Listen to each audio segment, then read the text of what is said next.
Apple Card is the credit card created by Apple.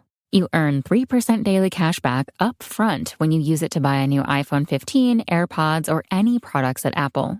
And you can automatically grow your daily cash at 4.15% annual percentage yield when you open a high-yield savings account. Apply for Apple Card in the Wallet app on iPhone. Apple Card subject to credit approval. Savings is available to Apple Card owners subject to eligibility. Savings accounts by Goldman Sachs Bank USA, member FDIC. Terms apply.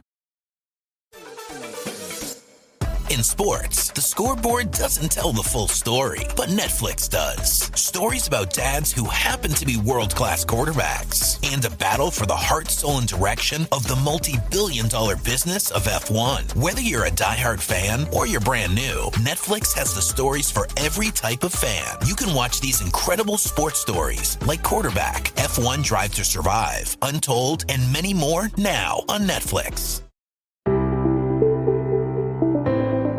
Hello and welcome to a new podcast, The Paddock and the Pavilion with Stephen Wallace. In each show, Stephen will interview someone connected to the world of horse racing or cricket. Welcome back, Josh, to The Paddock and the Pavilion. In part 2, we're going to chat about your own very varied career in racing. Am I right to say you have a TV technician and a deputy head to thank? You've been doing your homework. Yes, I do, in terms of fueling my passion, I suppose, whilst still in school. The only other non-white within my school was a Rastafarian television technician who had a telephone Ladbrokes account and a room obviously full of TVs. So during the Cheltenham Festival, I would go to registration and sign in and then sneak off and sit in his room all afternoon, and we'd be punting our 5, 10 and 20p's and 50p's away on that afternoon's racing. I was caught once by my deputy headmaster, who was the hardest man you've ever met. His surname was Mr. Payne, it's called Mike Payne. And I thought that my days were numbered when I got caught sat here punting away, and actually sat down, joined us and asked us what we had in the next, and it was Desert Orchid's Gold Cup. So there you go. Oh, so it's Desert Orchid beating Yahoo in about 1989. We're working out your age now. Yeah. Do you still keep in touch with the deputy head? And I do. He was 80 only a couple of months ago. I take him racing every all the time. He gets a ticket to the Cheltenham Festival every year. He still lives in the same village. I actually do really like the guy, and we play golf when we can. Unfortunately, he's had cancer over these last couple of years, but I'm delighted to say he swung his first club in anger a couple of weeks ago, and I'm looking forward to, at some point this summer, going up and seeing him again.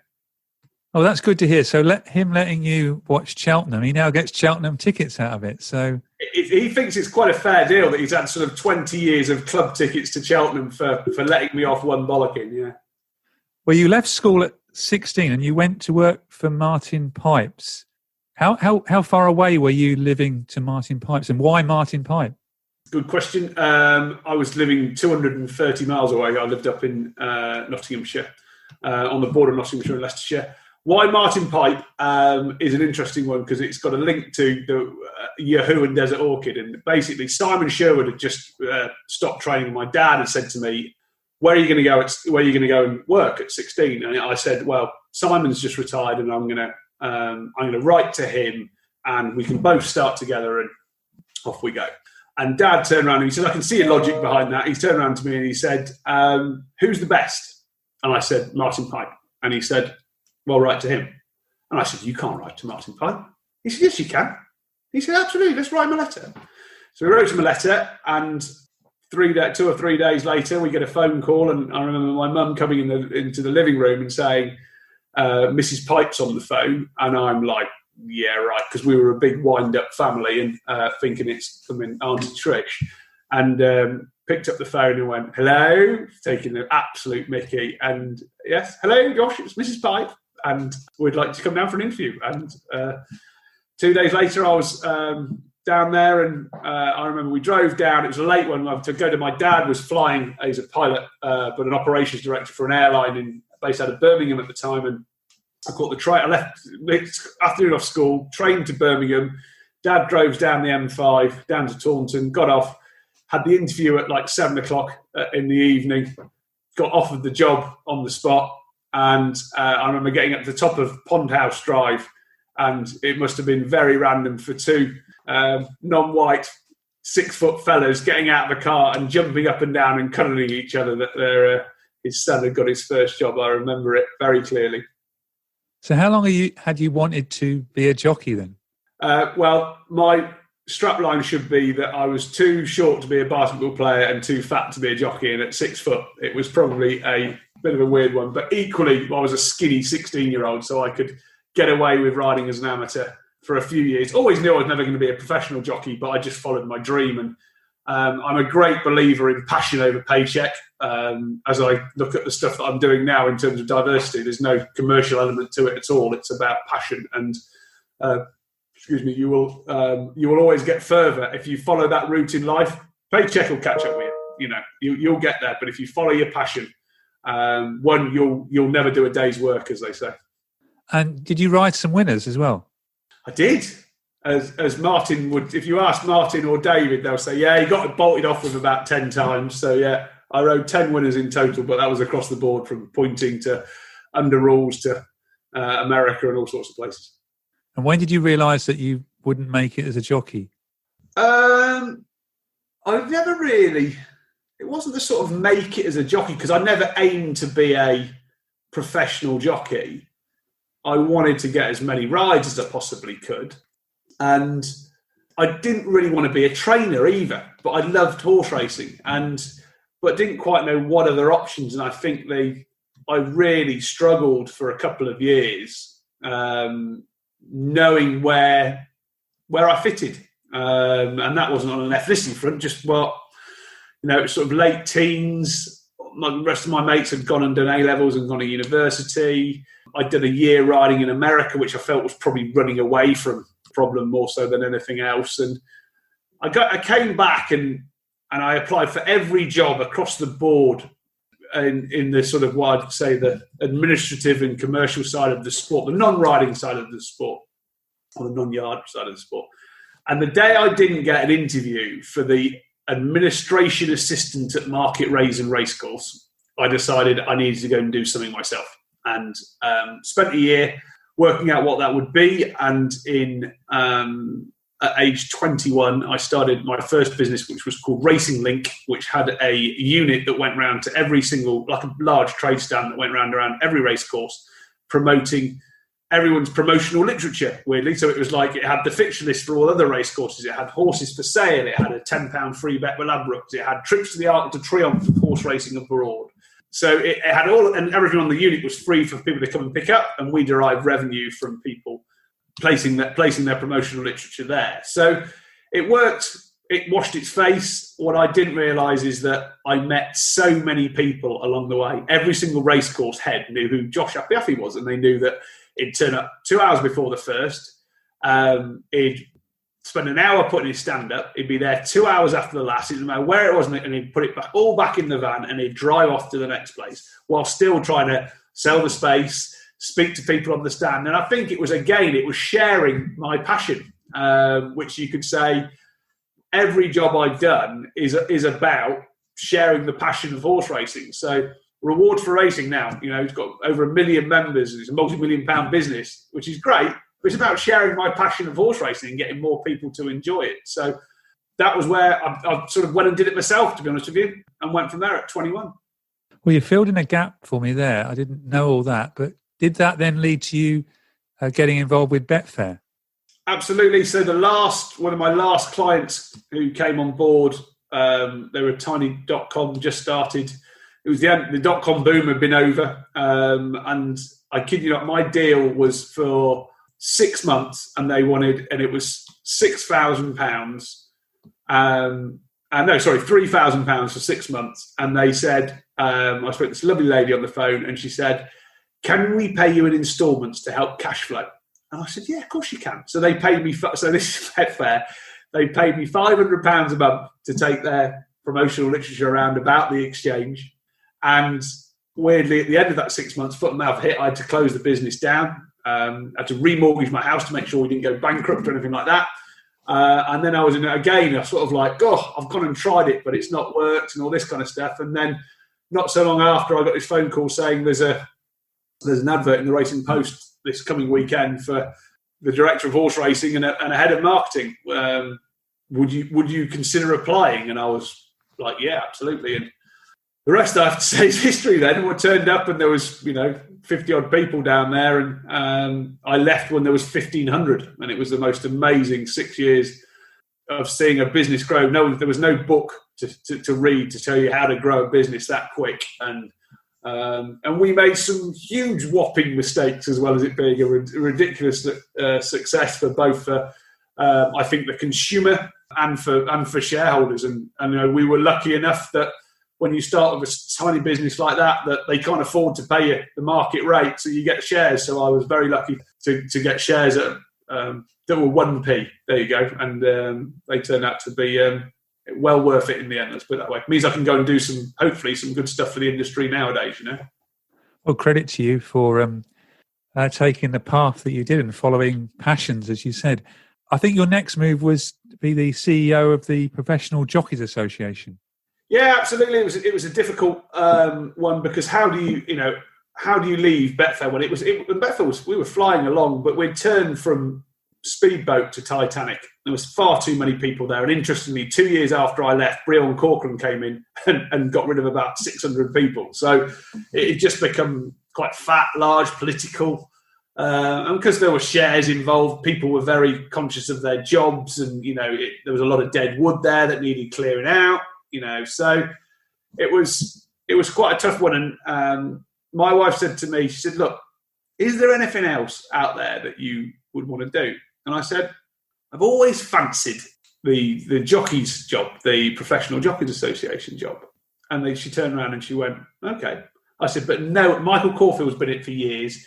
John Blake's now been in it for a good few years. It comes around like once every 15 years. And I kid you not, 10 days later, there's an advert in the Racing Post for the chief executive of the Jockeys Association. So she's like, there you go. So we applied and off we went. Well, you must have been destined to get that high-profile role. What did you consider your key task doing that role? Well, it's a good one. In terms of the key part of that role at the PJA, well, it wasn't the PJA, it was the Professional Jockeys Association of Great Britain. The JAGB or whatever it was when I arrived. And again, it was something that I wanted to modernise, so it was more attractive for commercial backing. I realised it was the most dangerous sport in Britain. There's no other sport where you get followed around by an ambulance whilst doing your job. And they didn't have their own doctor. And when asked the question why, to the likes of the Injured Jockeys Fund, it was because no one had put a proper paper together with proper data, or that they don't just hand out money, they'd only match fund. And one thing that I've been pretty good at in my time is getting enough commercial backing to do some good stuff for the industry. And this was a case in point. They sort of sent me on my way, probably not expecting to see me again. And 2 weeks later, I turned up with significant match funding of over 6 figures plus. And they were like, and a paper written by a doctor, a sports doctor, and off we went. And that was probably the main, what I'm most proud of in the short period I was there, because I also realised it is a trade union as such, and that's probably not where my skill set lies. But what I did at the time was to modernise it, bring in a couple of new fresh faces, which I'm delighted to say are still there today, give it a new brand, mission statement, and raise some cash to get them a doctor, and off. And like I say, that's the sort of, I'm proud of the legacy I left over a short period of time. Yeah, it's hard to believe what you just said there about a doctor. We're only talking about 2007 to 2009. We're not talking about the 1970s or something, are we? That's madness, isn't it? And they'd started up. We've got physios that just started at the races, which was great. And now it's brilliant. I think it's being taken to a whole new level. There's a lot of work that's being done on jockeys' mental health, as we know at the moment. There's a short film coming out by Nathan Horrocks later on this year called The Fall. And he'd be a great person to speak to on this. But equally, it's about sports psychology as well. And I think there's mental strength that we need to talk about.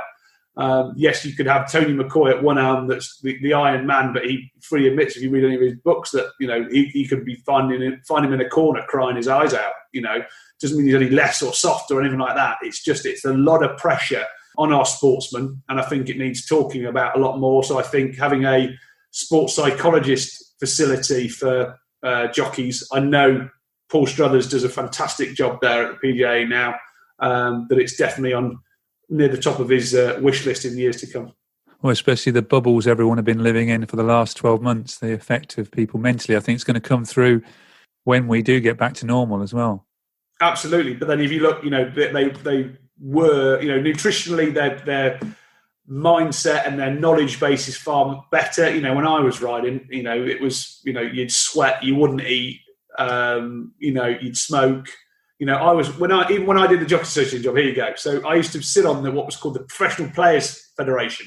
And you'd have the PCA from cricket, you'd have the PFA in football and Gordon Taylor on that, and all the other sports. And you'd go around the room at the end after having some keynote speech and you talk about whatever you were doing in the next month.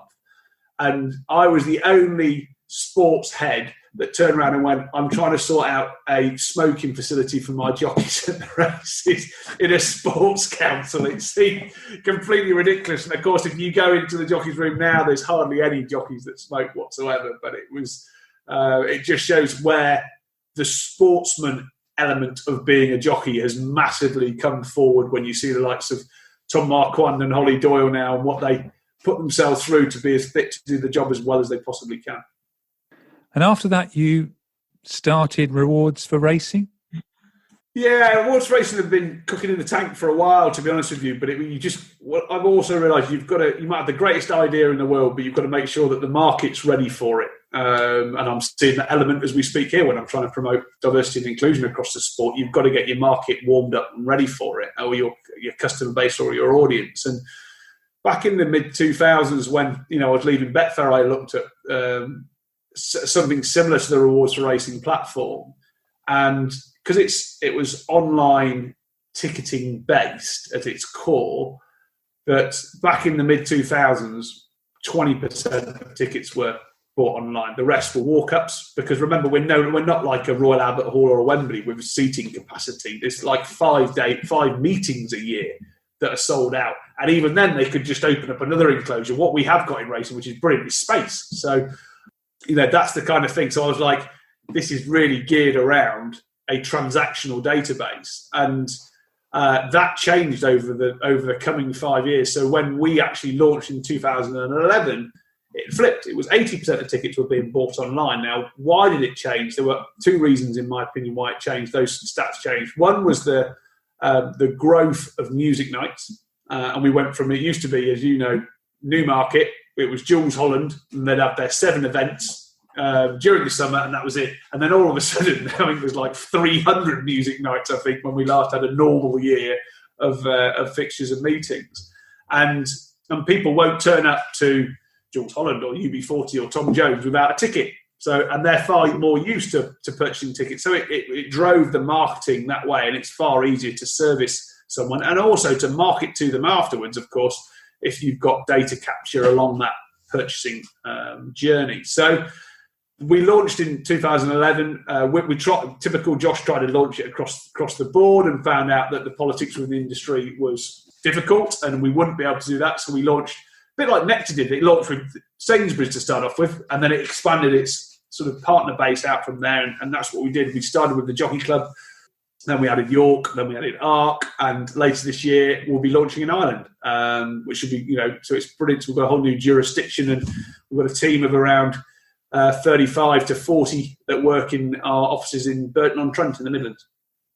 Well, you must be proud of that, with over, as you said earlier, over a million members. Yeah, absolutely. It's been a great success because it's also, like I say, it's again passion of mine.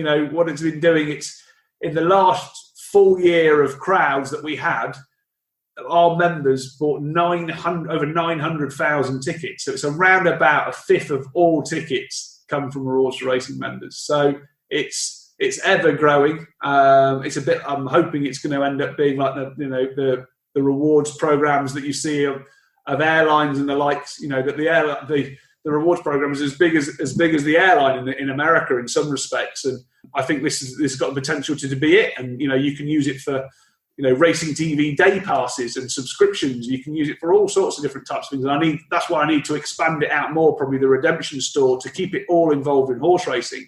Part of the 50% of the Jockey Club Brothers Syndicate, I'm sure you've seen some of their colours with their gold diamonds on their black colours and their syndicates. You can use your points for them. So is it an expansion into other elements of the sport, not just ticketing for racing, but actually that it's going back into, like I say, it could be multiple ownership, it could be anything really. And now your main role is a Sky Sports racing presenter. I wouldn't say it's my main role. I probably do like 5 days a month. And I was just going to say how many days. Well, I'd put down how many days a week you're racing, but you're saying a month. Yeah. I think I average out. I think I do about 70 to 80 days a year. I've massively enjoyed it. It was something that came out of the blue. I did a summer many moons ago, I think 2007, on Channel 4, and where I was the sort of the voice of the weighing room and stuff like that. And a couple of meetings, I think it was Glorious Goodwood and York and stuff like that. And I hated every minute of it because I was ill prepared. I'd had no media training, and in those. And someone asked me the other day, what changed within that period of sort of 12 years until you took the Sky or agreed to take the Sky role. And I'd done quite a bit of media training and public speaking and probably become more confident in your own ability, that you can talk about it, and you get far more used to the more you do something, the far more used you get to it and more comfortable you get to it. And then when I was asked over lunch, actually, at a random place, I was in a restaurant in Seoul in Korea, at the Asian Racing Conference in 2018. I think it was in the sort of May, and said, well, I would, but what I also wanted was a mentor. And I'm delighted to say I got a few of them at Sky Sports Racing, but the main one was Dermot Comiskey, who watched pretty much everything that I did and said, where you're going right, where you're going. He's got a great technique of telling you where you're going wrong, that you still feel positive about it afterwards. But it's the only way you learn. It's the only way you get better. I've still got a long, long way to go. But the best thing you can ask. But then I've also got really great friends, one male, one female, both called Alex, which is Alex Hammond and Alex Stedman, who are also great. They've done it for years. So you can't. It's like being taught how to ride by Tony McCoy. Do you know what I mean? You're being taught by absolute world high class standard presenters. And what have I tried to bring? I've tried to bring a bit of fun to it, because I think we all get a bit too serious, to be honest with you. There's no laughing and joking. So I have to say, whenever I'm on, I'm always taking the mickey or having a laugh. And I'm very happy at taking the mickey out of myself, and I'm very happy at taking the mickey out of the person that stood next to me. So I think we do need to smile and have a lot more of a laugh and take it ourselves a lot less seriously on both channels, or all three channels that show horse racing. It's not as serious. It's 10 horses running around the field with lots of people enjoying themselves watching it. Let's start there and let's all have a good time, rather than getting really far too in-depth and far too serious. You can still talk about stride lengths. You can still talk about in-depth form. You can and ground and that kind of stuff. But you can still smile while you're doing it and not try and make out that you're a world-leading mathematician, scientist that you're talking about it. You've got to make it accessible for everyone to digest that kind of information. Well, that's good to hear. It's engaging with the audience. And especially one of my next questions was, after what's just happened today with Naomi Osaka, with people who are questioning and interviewing, do you think that sometimes with young people who then, everyone's not Frankie Dettori, that interviewers need to consider, I'm not saying that happens in racing, they don't consider it, but consider the person they are actually interviewing? Hugely so. What has happened today with her is, and some of the things I've seen have been horrific. We're talking about someone's mental health here. And if someone struggles with their mental health, the first thing we need to say is, how are you? Are you getting the support that you need? And we need to make sure that she is in a place where she's safe and physically, mentally safe and comfortable. Once there, we can then work out what we're going to do. I have huge respect for doing what she's done in terms of pulling out of the larger events. Now, there is the other side of it, that is sport is only as big as the promotion it can provide. You stop promoting, you go nowhere. The biggest sports are the best promoters of it, and they use their participants, who earn a lot of money doing it, to promote it as much as possible. But equally, I still think that there is a medical condition that she's struggling with that means that she shouldn't have to do it. So there are ways and means. And what I wouldn't want to see is that people use that same excuse just because they can't be bothered. And we have got a good few in racing that can't be bothered, that don't. I had a huge problem when I got to the Jockeys Association. There were some great lads that would speak to the media, but there were a lot that were just like, and it wasn't. They don't think it's their role. And I'm like, well, it is your role, because your role is to promote the sport that's providing you a living, and your horses can't speak. So we need someone to speak, but they never saw it as their job. But I think we've seen with the advent of social media and the new generation, again, what did I focus on then? I couldn't turn around and change some of the older guys that have been doing it for 20 or 30 years, but I could really work with the younger guys. And I think, as you see coming through now, William Buick was champion apprentice when I was doing it. English was his first language, granted, but he was still shy, but he still was like, no problem at all. Gave him some media training, and he's brilliant. James Doyle, absolutely brilliant. In that you can see Tom Marquand, Holly Doyle, they're all people you love putting in front of the camera. And that's because, and now the next generation coming through, see, that's what they do. What I had to do is we had to basically do a circuit change from the Longfellow, God bless him, that wouldn't say boo to a goose, but even the likes of Paddock and people like that, who were amazing riders. But they weren't media savvy because it wasn't part of their role. It was to keep quiet, really, and do a job. I'm just here to ride a horse. Fortunately, we can't afford as a sport now for people to just say, I'm here to train or I'm here to ride. I'm only staying siloed. We've got to think about the whole industry. Yeah, it's all about engagement. And the British Racing School, they have media training on their 9-week course, don't they? Yeah, from the very start. And it's hugely important for everybody. It's some of the Yasheen Murphy videos that he was doing on his way back from the races, just saying, they were so engaging, and it's just him recording it, having the confidence to do that. Can you imagine a jockey 20 years ago doing that and getting it posted? Well, probably because you wouldn't have mobile phones, but even in the early 2000s when we did, it's just there's been a whole change of focus. They obviously feel a lot more comfortable with it because they've grown up with it, which means it's only going to get bigger and better. One of them will start having their own podcast soon, and then you'll be in trouble, Steve. Yeah. Well, I suppose the one benefit you've got as an interviewer for racing, you're generally interviewing people when they've just won a race, whereas someone like Naomi Osaka is having press conferences sometimes when she's, straight after losing a major match, she's got the microphone put right under her nose.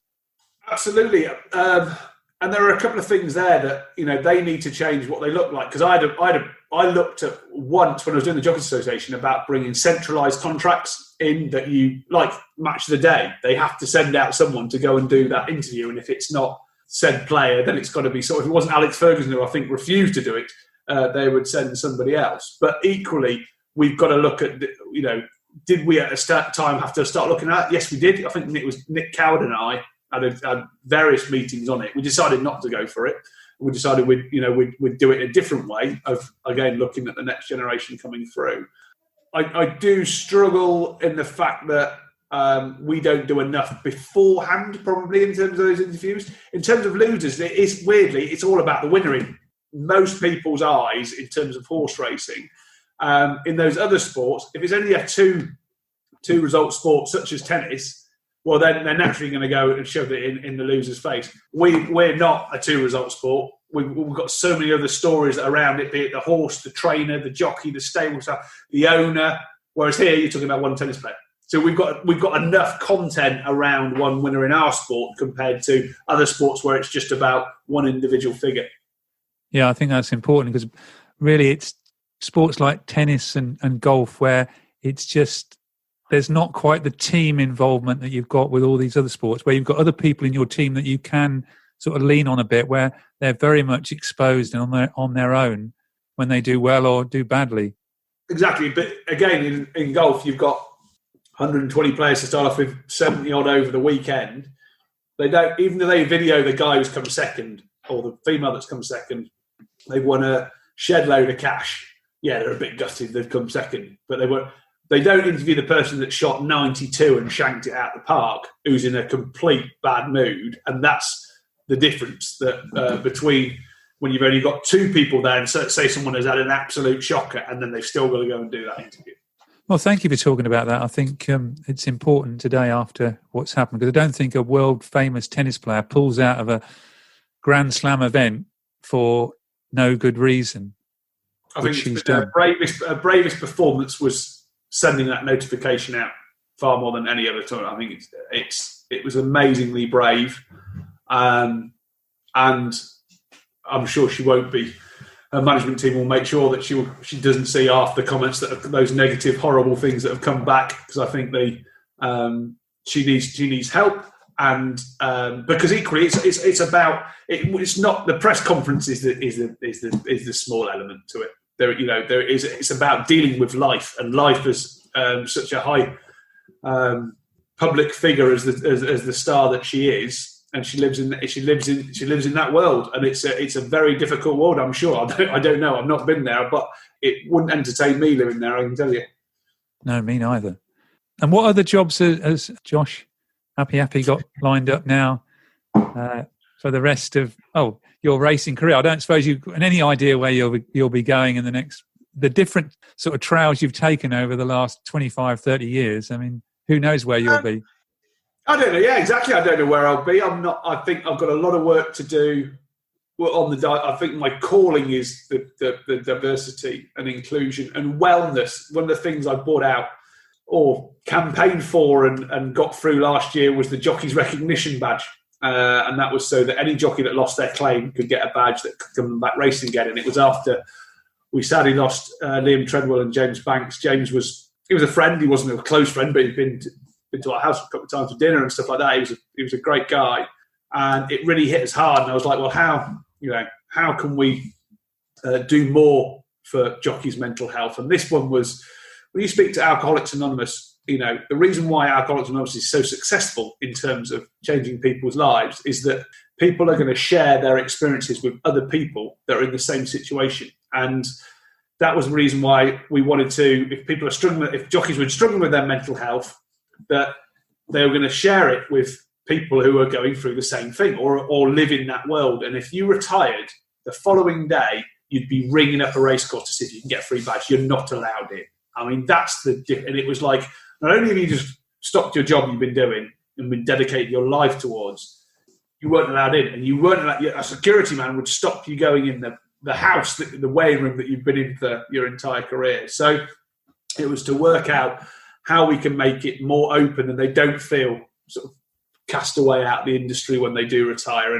And that was a hugely, I presented it, I came out publicly with it on the TV, and I wrote a paper, ran some data and presented it to the RCA board, who I'm delighted to say unanimously backed it. And we got it through. So I think there's some sort of low-hanging fruits out there that a few changes that we can get through for the positive of the industry. In terms of what am I going to do, I'm 46 years old. I've decided I'm going to give myself to, aged 50, I told my family the other day, I'm going to have a gap year. I've been working since I was 16, and I've been to some good sporting events in my time, and I'm going to tick a few bucket list items off in my 50th year and perhaps take a back seat for a year before a reinvigorated and re-energised Apiafi. Look out in 2026 when I come back, probably with dreadlocks. Well, I doubt that, but it's a good job the gap year wasn't 20. It's a good job the gap year wasn't 2020 anyway. So absolutely. So now the next 4 years, Rewards Racing goes from strength to strength. The launches in Ireland, like I say, later this year. The diversity and inclusion, we've got some initiatives that we've been working on. Including a racing media academy, including those showcase days that I've talked about in part one. There are some great initiatives working with the likes of the racing school and and Ebony Horse Clubs and the Pony Racing Association. So there's lots of bringing it all together so we can develop this pathway. And I think that's over the next 3.5, 4 years, that's what I'll work on, is developing racing's pathway so that they know how to lock into it. No matter what age you are, we'll take you on that journey so you can become more engaged in our sport, both as a fan and as part of the workforce. And I think that is doable. It's tangible that we know if it works or not. And that's where the next generation coming through, we can push through, because I think we're massively behind the 8 ball when it comes to engaging Generation Z. In other words, people that were born after 1995. Well, thank you very much for being on the Paddock and the Pavilion. You've got a lot to do before your gap year. So the best of luck. And, please keep ignoring all the nasty emails and that you're getting following your excellent documentary about the uncomfortable race, because it's not deserved. And it's very good to know that you've got a positive attitude and you can continue the campaign to improve diversity in horse racing. Stephen, thank you very much for letting me tell my story. Well, thank you very much as well. Thank you for listening to The Paddock and the Pavilion. Follow us on Twitter, Facebook, and now on Instagram at The Pad and Pad. Don't forget, if you like the show, please do leave us a rating and review.